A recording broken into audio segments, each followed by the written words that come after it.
కేంద్ర బడ్జెట్లోని కరీంనగర్కు తీవ్ర అన్యాయం. సిద్దిపేట జిల్లా హుస్నాబాద్ పట్టణంలో మంగళవారం కేంద్ర ప్రభుత్వం బడ్జెట్ కేటాయింపుల్లో తెలంగాణకు తీవ్ర అన్యాయం చేసిందని, కేంద్ర బడ్జెట్ కార్పొరేట్ శక్తులకు ఆదాని అంబానీలకు అనుకూలంగా ఉందని CPM, CPI, CPI-ML new mass line జిల్లా కార్యదర్శులు మెల్కూరి వాసుదేవారెడ్డి, సిపిఐ నగర కార్యదర్శి కసిరెడ్డి సురేందర్ రెడ్డి, జూపాక శ్రీనివాసులు విమర్శించారు.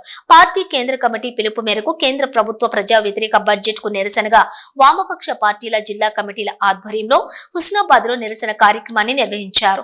నిరసన కార్యక్రమంలో సిపిఎం నాయకులు తదితరులు పాల్గొన్నారు.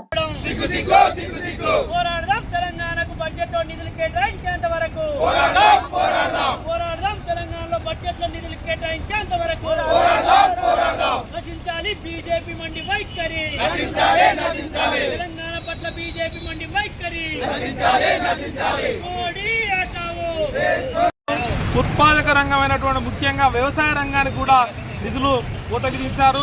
ఎరువుల సబ్సిడీలో కోత విధించారు. అట్లాగే యువకులకు ఇలా పెద్ద ఎత్తున యువత నిరాశ నిష్ఠలో ఉంది.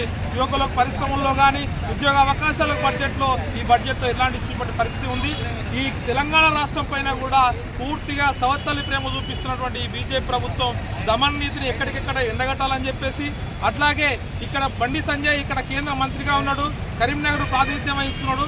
ఈ కరీంనగర్లో ట్రిపుల్ ఐటీ కానీ, ఐఐఎం కానీ, అట్లాగే కొత్తపల్లి మనోహరాబాద్ కానీ, కరీంనగర్ టు కాజీపేట రైల్వే లైన్లకు నిధులు తీసుకురావడంలో పూర్తిగా వైఫల్యం చెందాడు.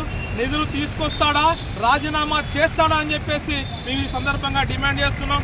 పేరుకు కేవలం హిందూ ముస్లిం రెచ్చగొట్టడం కాదు, ఇక్కడ మౌలిక పరిస్థితులు ప్రజలకు అనుగుణంగా ఉండాలి, ప్రజల బతుకు బాగు కోసం ప్రయత్నం చేయాలి తప్ప ఇలా మతాల విద్వేషం పెట్టి రాజకీయాలను చేయడం మానుకోవాలని చెప్పి ఈ సందర్భంగా నిధులు కలుపుతున్నాం.